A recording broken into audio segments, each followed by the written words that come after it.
Hey everyone, my name is Niraj, I'm head of e-commerce at Push and I've been part of Push for 4 years now. This particular webinar is in regards to what Google are calling the mobile first index. At the moment, Google looks at a desktop version of a website and uses this to rank the mobile version. However, following this change, as the name itself suggests, Google will change this around and look at the mobile version of a website first and use this to rank the desktop. No official date has been given for when the change is likely to happen, though based on articles from various sources and publications by Google, it does look likely to be in place by the end of Q1 in 2018. Especially if you have an e-commerce website, keep watching because the mobile first index and the knock-on effect of it are going to be important for both PPC and SEO. So why exactly are Google doing this?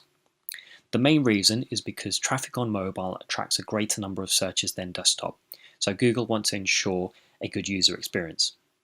Also, there are many examples where mobile websites provide users with a bad experience. In some cases, desktop versions of a website have been stripped down so much that the user journey, functionality, and strategy, which has made up such a good desktop website, has been completely lost. In this chart, you can see that the number of global users on a mobile device increased past desktop in 2014. Ever since then, the numbers have continued to rise. The big question is, how exactly do we all keep ahead? So to explain this, I've broken down in this chart what are your must-haves and then good to have. I will explain some in further depth in a moment, but just to run through them all, the must-haves are ensuring that you make desktop content visible and accessible on mobile. You have good user experience or good UX, a fast website, no interstitial pop-ups, and to avoid usage of Flash. Good to have would be to have a responsive website. Now, Google do provide a way to tell how friendly they deem your website to be at the moment. So if you'd like to see this, visit search.google.com/test/mobile-friendly in order to pull a report which can give you some more information in regards to this. If your website flags as not being mobile friendly, then it is crucial to investigate why and look at the must-haves I've just mentioned. If you use Google Search Console, then you may have already noticed, but if not, Google have added a mobile usability report. This report shows any issues that they have identified across your website. Some examples in the screenshot on this slide show small font sizes being used, Flash being used, and content not sized to viewport. This is a good place to start, as this is what Google is telling you are the issues wrong in the first instance. Let's go back to my list of must-haves. Earlier I mentioned that many websites have cut down their desktop version so much in order to make a mobile version. A common mistake in the process of doing so is that content is also removed. Content is very important for your ranking, as without it Google can't understand and index your website as well as they otherwise could if they knew more about it. So with the mobile first update, we need to all ensure content on our desktop websites are visible and accessible on mobile. Your SEO strategist will tell you the same. Think about how you can have content on both your desktop and mobile website. Don't jeopardize user experience by adding it to the top of your page on a mobile, especially if you're on e-commerce, because that will then push your products down the page and affect user experience. A consideration is to perhaps push the content lower down on mobile and add a read more button or similar so it does not occupy too much space. In my list of must-haves, I mentioned good UX or user experience is very important for the mobile first update. As with content, if Google can't find their way around your website, they will assume users can't too. Customers do tend to bounce more if they have trouble finding their way around on mobile in comparison to desktop, which is the reason for this.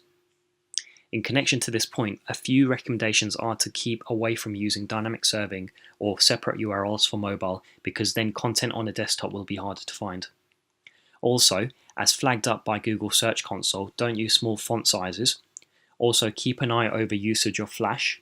Look at viewport not configured, fixed width viewport, content not sized to viewport, and touch elements being too close together. Speed is crucial for the mobile first update. If you have a slow website, Google are going to penalize your website and bounce rates are going to suffer. There are usually a few changes you can make in order to speed up your website. And so to get a list of some of these fixes, run your website through Google's Test Your Mobile Speed online application and this will produce a report either yourself or your experienced developer can work through. The URL for this is testmysite.withgoogle.com. Interstitial pop-ups are okay to use on a desktop, but not on a mobile. Google are now against them being used. For this reason, if you have an overlay, as this is otherwise called, definitely turn it off, and perhaps instead add clear messaging to the top of your website if there is a message you want your visitors to take notice of on mobile. I had this initiative in my list of good to haves, but if you have a choice, I strongly recommend building a responsive website as soon as possible.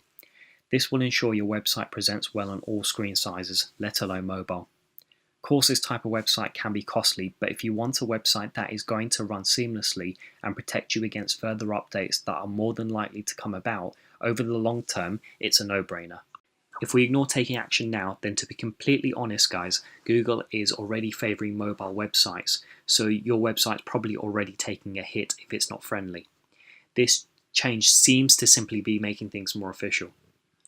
I suggest it's not worth taking the risk and to take action now though, because as other websites improve their mobile websites, it's only going to affect yours more. And to be able to chase after good results once you've fallen behind is going to be more difficult, of course. So guys, that's the end of my webinar. If you have any questions, please reach out to myself or your account manager. For your reference, Push can help with speed optimization and designs for a responsive site if you are looking for support on this. Thank you for your time, and I look forward to speak to you again soon.